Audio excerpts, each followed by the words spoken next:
साथियों, मैं आज आपको बताता हूँ कि भूमि के संदर्भ में जब किसी भूमि स्वामी के भूमि पर कोई अवैध व्यक्ति के द्वारा कब्जा कर लिया जाता है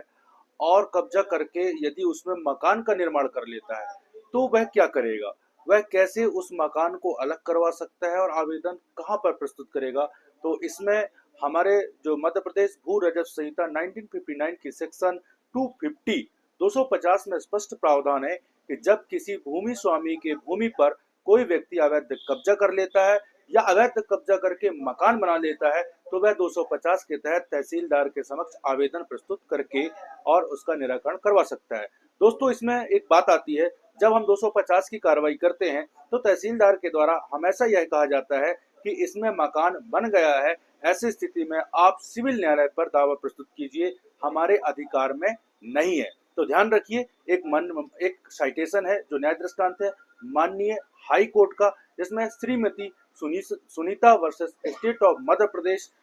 जिसका जजमेंट है 1 अक्टूबर 2020। इसमें स्पष्ट ये कहता है कि तहसीलदार को ये शक्तियां प्राप्त हैं कि वह अवैध कब्जाधारी को तथा उसमें निर्माण मकान को भी अलग करने की शक्तियां दी गई है। यह जो प्रावधान आता है दोस्तों, यह मध्य प्रदेश भू राजस्व संहिता की धारा 2K, जिसमें भूमि को परिभाषित किया है, जिसमें यह कहता है कि ऐसी कोई धरती या धरती का कोई सतह, चाहे उसका कोई भी भाग हो, जल के नीचे हो या ना हो, और जहां भी इस संहिता में भूमि के प्रति निर्देश किया गया है, वहां उसके संबंध में यह समझा जाएगा कि उसके अंतर्गत वे समस्त चीजें हैं जो ऐसी भूमि से बद्ध है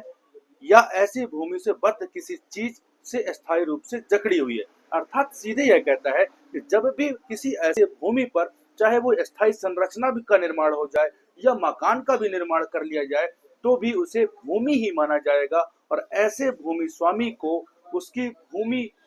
पुनः दिलाई जाने का जो प्रावधान है धारा 250 में है।